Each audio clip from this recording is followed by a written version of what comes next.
നമസ്കാരം. Kannur university 4 year degree പ്രോഗ്രാമിന്റെ ഭാഗമായി രണ്ടാം സെമസ്റ്ററിൽ ബികോം BBA വിദ്യാർത്ഥികൾക്ക് പഠിക്കാനുള്ള മലയാളം പാഠപുസ്തകമാണ് ഭാഷാ സാഹിത്യ വ്യവഹാരങ്ങൾ എന്നത്.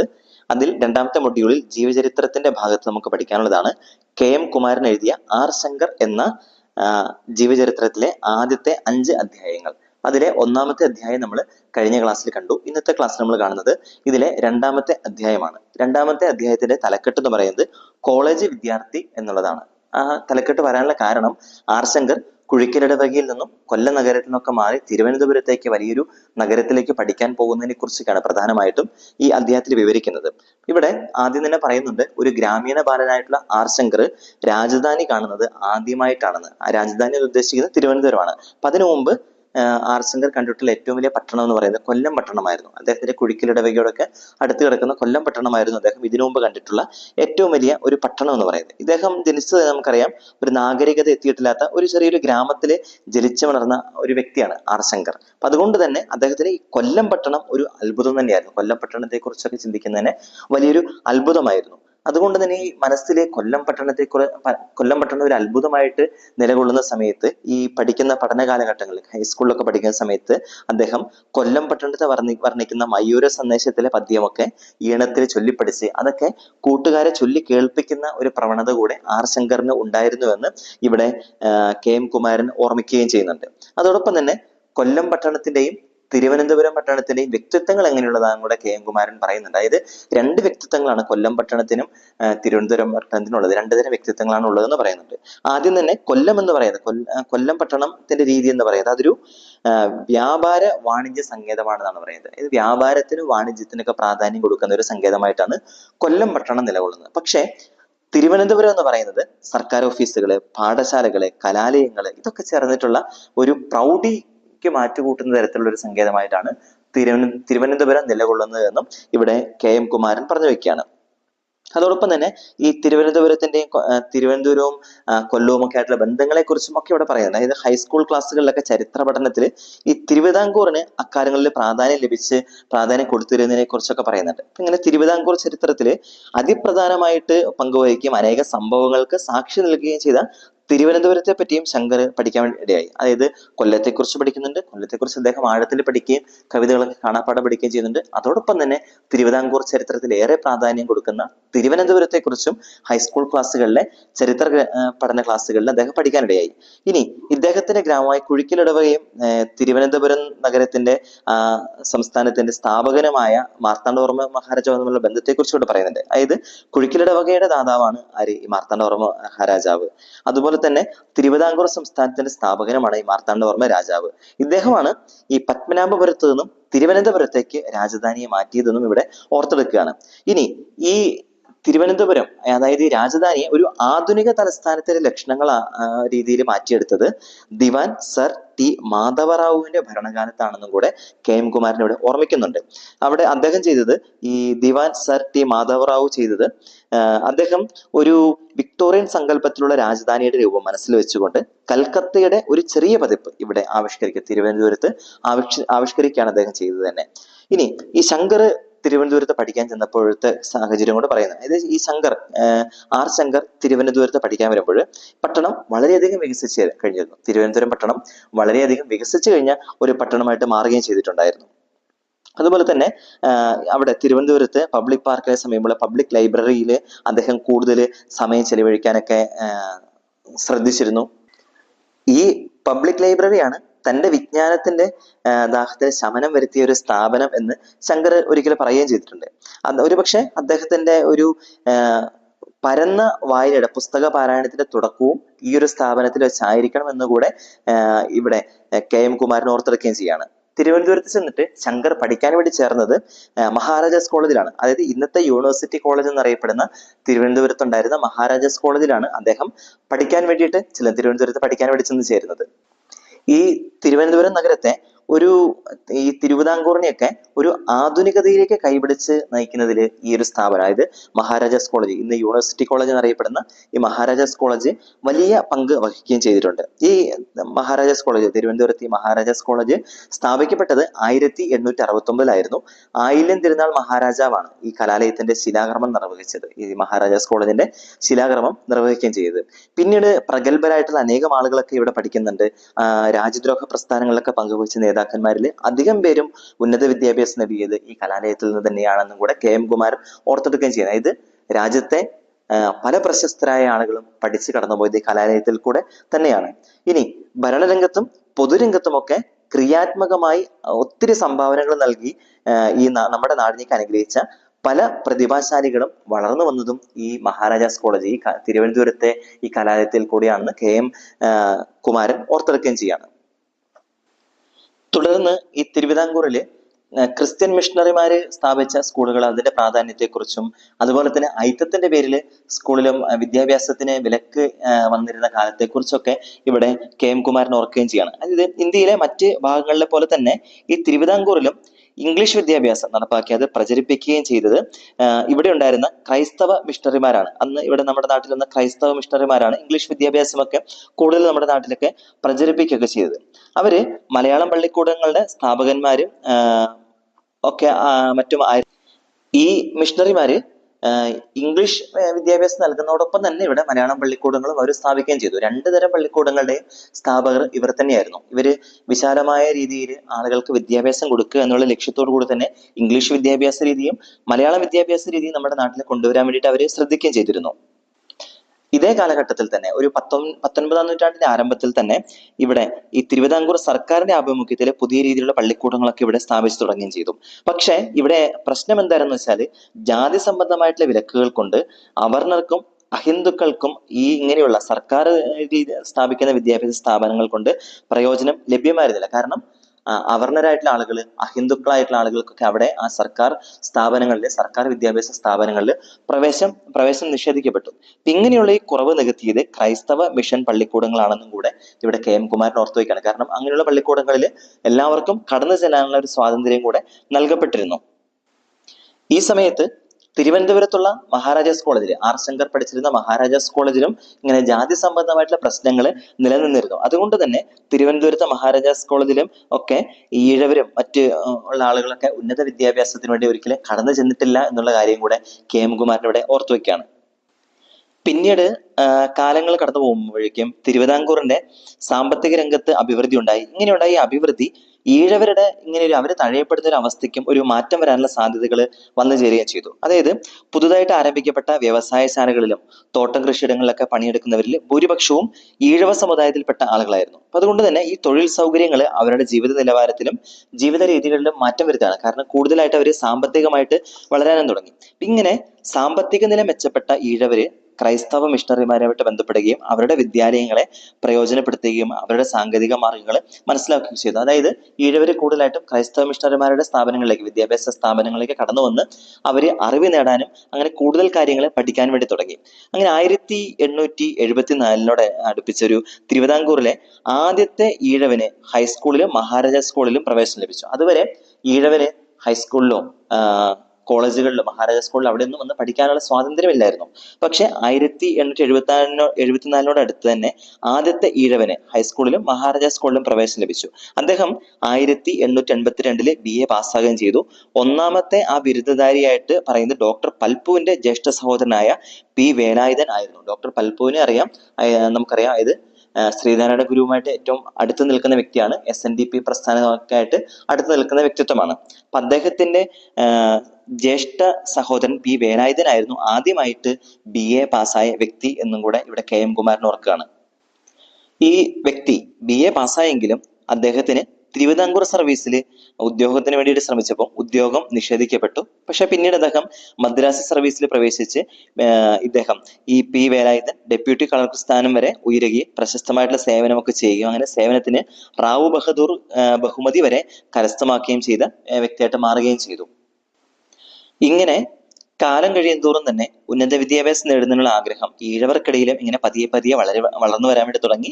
അങ്ങനെ ആ ഒരു വളർച്ചയുടെ, അതായത് ഈഴവർക്കിടയിലും വിദ്യാഭ്യാസം നേടണമെന്നുള്ള ആഗ്രഹം വളരുകയും അങ്ങനെ അവർക്ക് സ്കൂളുകളിലും കോളേജുകളിലും പ്രവേശനം ലഭിക്കുകയും ചെയ്തു തുടങ്ങിയതോടുകൂടിയുള്ള ആ ഒരു പുതുയുഗ പിറവിയുടെ ഒരു അന്തരീക്ഷത്തിലാണ് ഈ നമ്മളുടെ കഥാനായകനായിട്ടുള്ള ആർ ശങ്കർ, ശങ്കരൻ BA ആകാനുള്ള മോഹവുമായിട്ട് കൊട്ടാരക്കര താലൂക്കിലെ ആ ഒരു കുഗ്രാമം, അതായത് ആ ചെറിയൊരു ഗ്രാമത്തിൽ നിന്നും നമ്മുടെ ഈ കഥാനായകൻ തിരുവനന്തപുരത്തേക്ക് മഹാരാജാസ് കോളേജിലേക്ക് എത്തിച്ചേരുകയും ചെയ്യുന്നത്. ഈ തിരുവനന്തപുരത്തുണ്ടായിരുന്ന മഹാരാജാസ് കോളേജിൽ അന്ന് വിദ്യാർത്ഥികൾക്ക് താമസിച്ച് പഠിക്കാനുള്ള ഹോസ്റ്റലുകളോ അല്ലെങ്കിൽ അവർക്ക് പുറത്ത് ലോഡ്ജുകളോ ഒന്നും തിരുവനന്തപുരത്ത് ഉണ്ടായിരുന്നില്ല. അതുകൊണ്ട് തന്നെ ദൂരസ്ഥലത്ത് നിന്ന് വരുന്ന വിദ്യാർത്ഥികൾ സ്വകാര്യ വീടുകളിൽ, അതായത് അവിടെ അടുത്തുള്ള ആളുകളുടെ വീടുകളിലൊക്കെ പൈസ കൊടുത്ത് താമസിച്ച് പഠിക്കുകയാണ് ചെയ്തിരുന്നത് തന്നെ. ഇങ്ങനെ ഈ ഒരു സാഹചര്യത്തിൽ ഈ ഇതിനടുത്തുള്ള കുന്നുകുഴി, പേട്ട തുടങ്ങിയ ഈഴവ കേന്ദ്രങ്ങളുണ്ട്. ഈ ഈഴവ കേന്ദ്രങ്ങളിലാണ് ഈഴവ വിദ്യാർത്ഥികൾ അഭയം തേടുന്നത്. അതായത് പഠിക്കാൻ വരുന്ന ഈഴവ വിദ്യാർത്ഥികൾ നിന്നിരുന്നത് കുന്നുകുഴി, പേട്ട തുടങ്ങിയ സ്ഥലങ്ങളിലുള്ള ധാരാളം ഈഴവരുണ്ടായിരുന്നു. അങ്ങനെ അവരുടെ വീടുകളിലാണ് അവർ ഇരുന്നത്. ഈ നമ്മളുടെ കഥാനായകനായ ആർ ശങ്കറും 2 കൊല്ലക്കാലം കുന്നുകുഴി വരമ്പശ്ശേരി എന്നുള്ള വീട്ടിൽ താമസിച്ചുകൊണ്ടാണ് ഈ പഠിക്കാൻ വേണ്ടി കോളേജിലേക്ക് വരികയും ചെയ്തിരുന്നത്. ആർ ശങ്കറിന്റെ ഈ പഠനകാലത്തെ ചില നിശ്ചയദാർഢ്യങ്ങളെ കുറിച്ചും അദ്ദേഹത്തിന്റെ ശൈലികളെ കുറിച്ചും കൂടെ ഇവിടെ പറയുന്നുണ്ട്. അദ്ദേഹം ഒരു ദിവസം പോലും മുടങ്ങാതെ ക്ലാസ്സിൽ ഹാജരാവുന്ന ഒരു വിദ്യാർത്ഥിയായിരുന്നു. അതുപോലെ തന്നെ ക്ലാസ്സിലെ അധ്യാപകര് നടത്തുന്ന പ്രഭാഷണങ്ങളും ക്ലാസ്സുകളും എല്ലാം നന്നായി ശ്രദ്ധിക്കുകയും ചെയ്യുമായിരുന്നു. അതുകൊണ്ട് തന്നെ ഈ ശങ്കർ പാഠ്യ വിഷയങ്ങൾക്ക് വേണ്ടിയിട്ട് ക്ലാസ്സിന് വെളിയിൽ, അതായത് വീട്ടിൽ പോയിട്ട് അധികം സമയം പഠിക്കേണ്ടതൊന്നും ആവശ്യം വന്നില്ല. കാരണം ക്ലാസ്സിൽ തന്നെ ശ്രദ്ധിച്ച് എല്ലാം അദ്ദേഹം നന്നായിട്ട് പഠിക്കുമായിരുന്നു. ഇനി പുസ്തകങ്ങളും പത്രങ്ങളും ആനുകാലിക പ്രസിദ്ധീകരണങ്ങളൊക്കെ അദ്ദേഹം വായിച്ച് വിജ്ഞാനം വർദ്ധിപ്പിക്കുകയും കൂടെ ചെയ്തിരുന്നു. അപ്പൊ അതിനു വേണ്ടിയിട്ടാണ് അദ്ദേഹം കൂടുതൽ സമയം, ക്ലാസ് കഴിഞ്ഞിട്ടുള്ള കൂടുതൽ സമയം അദ്ദേഹം ചിലവഴിക്കുകയും ചെയ്തിരുന്നത്. അപ്പൊ ഇങ്ങനെ അദ്ദേഹം കൂടുതലും വായിക്കാൻ വേണ്ടി പോയിരുന്നത് തിരുവനന്തപുരത്തുള്ള പബ്ലിക് ലൈബ്രറിയിലായിരുന്നു. അതുകൊണ്ട് തന്നെ അദ്ദേഹത്തെ കുറിച്ച് ഇവിടെ പറയുന്നത്, ഈ തിരുവനന്തപുരത്തുള്ള പബ്ലിക് ലൈബ്രറി എന്ന് പറയുന്നത് ശങ്കരനെ സംബന്ധിച്ചിടത്തോളം അത് വേറൊരു കലാശാലയായിട്ടാണ് അദ്ദേഹത്തിന് അനുഭവപ്പെട്ടത്. കാരണം അവിടെയും അദ്ദേഹം പഠിക്കുന്ന കോളേജിൽ നിന്നും അദ്ദേഹത്തിന് വിജ്ഞാനം ലഭിച്ചിരുന്നു. ഇവിടെ ഈ പബ്ലിക് ലൈബ്രറിയിൽ വന്ന് അദ്ദേഹം വായിച്ച് അറിഞ്ഞ് കൂടുതൽ വിജ്ഞാനം നേടുകയും ചെയ്തിരുന്നു. ഇദ്ദേഹം ക്ലാസ്സിൽ നിന്ന് തന്നെ എല്ലാം പഠിക്കുന്നതുകൊണ്ട് തന്നെ ഇദ്ദേഹത്തിന്റെ താമസ സ്ഥലം അദ്ദേഹം ഒരു ട്യൂഷൻ സെന്റർ പോലെ തന്നെ ആക്കി മാറ്റം ചെയ്തിരുന്നു. കാരണം ഈ സെക്കൻഡ് ഗ്രൂപ്പ് എടുത്തിരുന്ന വിദ്യാർത്ഥികളെ പലരും പഠിക്കാൻ ബുദ്ധിമുട്ട് വന്നതുകൊണ്ട് തന്നെ ആർ ശങ്കറിന്റെ സഹായം തേടിയിരുന്നു. അങ്ങനെ പതിയെ പതിയെ അദ്ദേഹത്തിന്റെ താമസ സ്ഥലത്തേക്ക് ഇങ്ങനെ ഇവരെല്ലാം പഠിക്കാൻ വേണ്ടിയിട്ട് വന്നതുകൊണ്ട് തന്നെ ശങ്കറിന്റെ താമസ സ്ഥലം ഒരു ട്യൂഷൻ ഹോമായിട്ട് മാറുകയും ചെയ്തിരുന്നു എന്നുള്ള കാര്യം കൂടെ ഇവിടെ ഓർക്കുകയാണ്. ഇനി ഈ ആർ ശങ്കറിന് രസതന്ത്രത്തിലായിരുന്നു കൂടുതൽ താല്പര്യം എന്നുകൂടെ ഇവിടെ എഴുതുന്നുണ്ട്. അതായത് കെമിസ്ട്രി ലാബിലൊക്കെ പരീക്ഷണം നടത്തുക എന്നുള്ളത് അദ്ദേഹത്തിന് ഭയങ്കരമായിട്ടുള്ള ഇഷ്ടമുള്ള കാര്യമായിരുന്നു. പിന്നീട് അദ്ദേഹം കോളേജുകൾ സ്ഥാപിച്ചപ്പോൾ ഏറ്റവും കൂടുതൽ ശ്രദ്ധ പതിപ്പിച്ചത് സയൻസ് ലാബുകൾ സജ്ജീകരിക്കുന്നതായിരുന്നു. അതായത് ഇദ്ദേഹത്തിന് ഈ കെമിസ്ട്രിയിൽ ഒത്തിരി താല്പര്യമുള്ളത് കൊണ്ട് തന്നെ ലാബിലൊക്കെ ഓരോ പ്രവർത്തനങ്ങൾ ചെയ്യുന്നത് ഇഷ്ടമായിരുന്നു കൊണ്ട് തന്നെ പിന്നീട് ഇദ്ദേഹം കോളേജുകൾ സ്ഥാപിച്ചപ്പം കൂടുതലായിട്ട് പ്രാധാന്യം കൊടുത്തത് ഇങ്ങനെയുള്ള ലാബുകൾ സജ്ജീകരിക്കുന്നതിന് വേണ്ടിയിട്ടായിരുന്നു കൂടെ ഇവിടെ പറയുന്നുണ്ട്.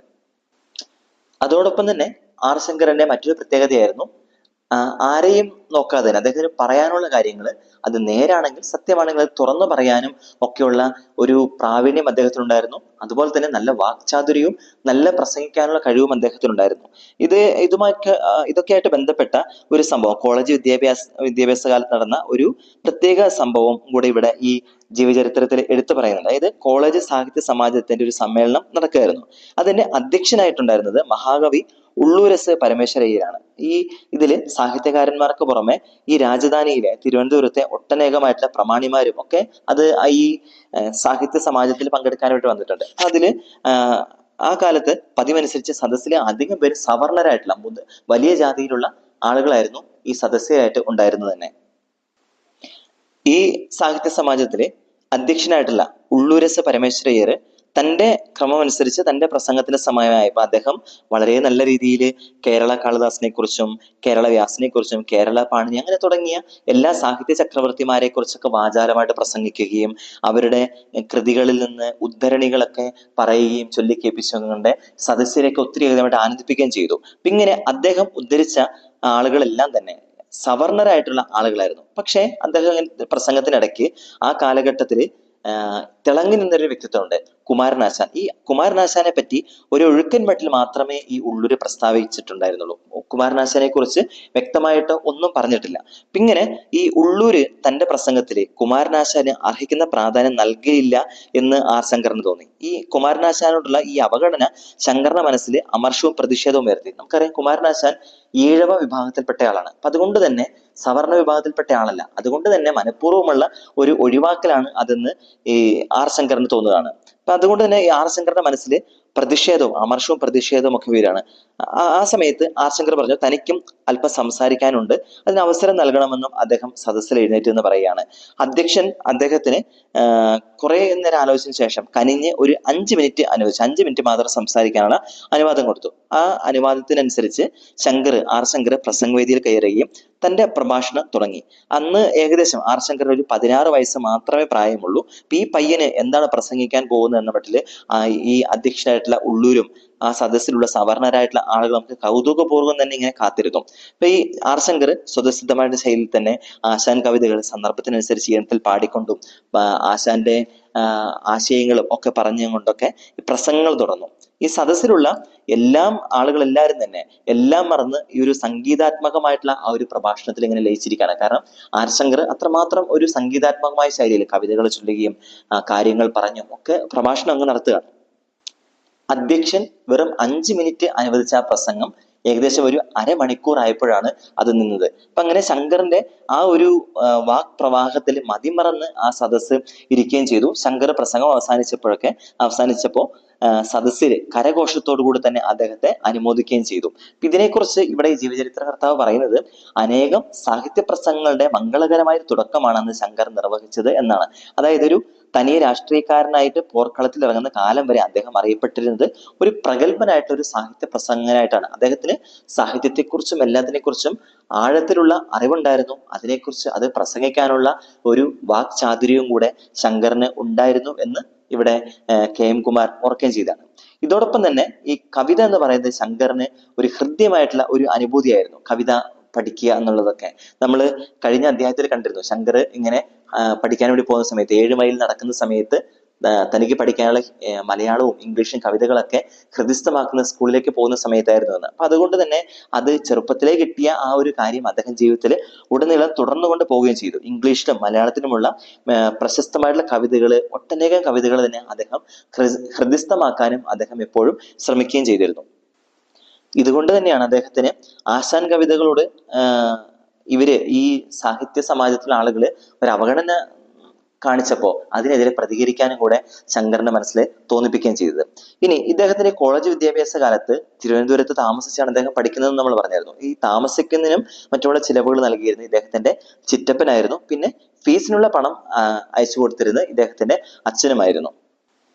ഇദ്ദേഹം ഇങ്ങനെ പഠിച്ചും പ്രസംഗിച്ചുമൊക്കെ മുന്നേറുന്ന സമയത്ത് പുറം ലോകത്ത് ഇദ്ദേഹത്തിന് ഒത്തിരിയേറെ പ്രതിയോഗികൾ ഉണ്ടായിരുന്നു, മറ്റ് പ്രതിബന്ധങ്ങളും ഒക്കെ ഉണ്ടായിരുന്നു. അപ്പൊ ഇതിനോടൊക്കെ മല്ലടിച്ചുകൊണ്ട് തന്നെ ഒന്നിനോടും കീഴടങ്ങുന്ന ഒരു മനോഭാവം ശങ്കറിനില്ലായിരുന്നു. മറിച്ച് ഇതിനോടൊക്കെ മല്ലടിച്ചുകൊണ്ട് തന്നെ അദ്ദേഹം ജീവിതത്തിലെ ഓരോ ചുവടും മുന്നോട്ട് വെച്ചുകൊണ്ട് തന്നെ പോവുകയും ചെയ്തു. ഇനി ശങ്കറിനെ കുറിച്ച് അദ്ദേഹത്തിന്റെ കുറിച്ചൊക്കെ പറയുന്നുണ്ട്. ശങ്കർ കാഴ്ചയിൽ ഒരു സുഭകനായിരുന്നത് പോലെ തന്നെ പെരുമാറ്റത്തില് നല്ലൊരു അന്തസ്സും ആഭിജാത്യമൊക്കെ പുലർത്തുന്ന ഒരു ആളായിരുന്നു ശങ്കർ. അതുപോലെ അദ്ദേഹം പണസംബന്ധമായ ബുദ്ധിമുട്ടുകൾക്കിടയിലും അദ്ദേഹം ജീവിച്ചിരുന്ന ഒരു പ്രഭുകുമാരനെ പോലെ തന്നെയാണ് അദ്ദേഹം തന്റെ വിദ്യാർത്ഥി ജീവിതം നയിക്കുകയും ചെയ്തിരുന്നതിന്. ശോചനീയമായിട്ടുള്ള തന്റെ സാമ്പത്തിക നില ഒരിക്കലും അപകർഷതാബോധം വളർത്താതിരിക്കാൻ വേണ്ടി അദ്ദേഹം എപ്പോഴും ശ്രമിക്കുകയും ചെയ്തിട്ടുണ്ടായിരുന്നു. ഇദ്ദേഹം ഈ പണമൊക്കെ ചിലവാക്കേണ്ട കാര്യങ്ങൾ അദ്ദേഹം ഒരിക്കലും ഒരു ലുബ്ധം കാണിച്ചിട്ടുണ്ടായിരുന്നില്ല. അതുപോലെ തന്നെ എല്ലായിടത്തും ഒന്നാമനായിരിക്കണം എന്നുള്ള വിചാരമാണ് അദ്ദേഹത്തിന്റെ കാര്യത്തിൽ എപ്പോഴും ഉണ്ടായിരുന്നത്. നാടകമോ അതുപോലെ തന്നെ സംഗീത കച്ചേരികളൊക്കെ കേൾക്കുന്നതിനൊക്കെ പോയാൽ ഒരിക്കലും പിൻനിരയിൽ ഇരിക്കുന്നതിന് അദ്ദേഹത്തിന് ഒരിക്കലും ഇഷ്ടമായിരുന്നില്ല. ടിക്കറ്റ് എടുത്ത് 1-ാം ക്ലാസ് ടിക്കറ്റ് തന്നെ എടുത്ത് മുൻനിരയിൽ പോയി അത് ആസ്വദിക്കാൻ വേണ്ടിയിട്ടാണ് ശങ്കർ എപ്പോഴും പരിശ്രമിച്ചിരുന്നത് തന്നെ. പിന്നെ ഈ ഒഴിവ് ദിവസങ്ങളിലൊക്കെ സ്വന്തം നാട്ടിലോ കണ്ടച്ചിറയിലൊക്കെ പോയിട്ട് കൂട്ടുകാരോടൊക്കെ ചേർന്നിട്ട് വിനോദ മത്സരങ്ങളൊക്കെ ഏർപ്പെടുന്നത് ശങ്കറിന് ഏറ്റവും ഇഷ്ടമുള്ള ഒരു കാര്യമായിരുന്നു. നാട്ടിൻപുറങ്ങളിലുള്ള കളികളിലും വിനോദ മത്സരങ്ങളിൽ എന്ന പോലെ തന്നെ ഈ കൃഷി, നെയ്ത്ത്, കയർ പിരിക്കല് മുതലായ തൊഴിലുകളൊക്കെ ഏർപ്പെട്ട് ആ കോളേജ് വിദ്യാർത്ഥികളുടെ ശങ്കർ നാട്ടുകാരുടെയും വീട്ടുകാരുടെ ഒക്കെ പ്രശംസയ്ക്ക് ഒത്തിരി പ്രശംസ നേടിയെടുത്ത ഒരു വ്യക്തിയായിട്ട് മാറുകയും ചെയ്തിരുന്നു. അദ്ദേഹത്തിന് ഇഷ്ടമുള്ള മറ്റൊരു വിനോദമായിരുന്നു മീൻപിടുത്തം എന്ന് പറയുന്നത്. ഇങ്ങനെ ഈ മീൻ പിടിച്ചു കൊണ്ടുവന്നു കഴിഞ്ഞാൽ അത് പാചകം ചെയ്യുന്നതും ശങ്കർ തന്നെയായിരുന്നു. പാചകകലയിലും അദ്ദേഹത്തിന് നല്ലൊരു വൈദഗ്ധ്യം ഉണ്ടായിരുന്നു. ഇങ്ങനെ ശങ്കർ അവിടെ കോളേജ് വിദ്യാഭ്യാസത്തിന് ശേഷം 1928 നല്ല ഉയർന്ന നിലയിൽ തന്നെ BA പാസ്സായി. മുൻഗിലിന്റെയും മറ്റ് അധ്യാപകരുടെയൊക്കെ അനുഗ്രഹത്തോടു കൂടി തന്നെ ശങ്കർ മഹാരാജാസ് കോളേജിനോട് യാത്ര പറയുകയും ചെയ്തു. അദ്ദേഹം മഹാരാജാസ് കോളേജിനോട് യാത്ര പറയുമ്പോൾ അദ്ദേഹത്തിന് 19 വയസ്സ് തികയുക മാത്രമേ ഉണ്ടായിരുന്നുള്ളൂ. ഇതാണ് രണ്ടാമത്തെ അധ്യായത്തിൽ പറഞ്ഞു വെക്കുന്ന കാര്യങ്ങൾ.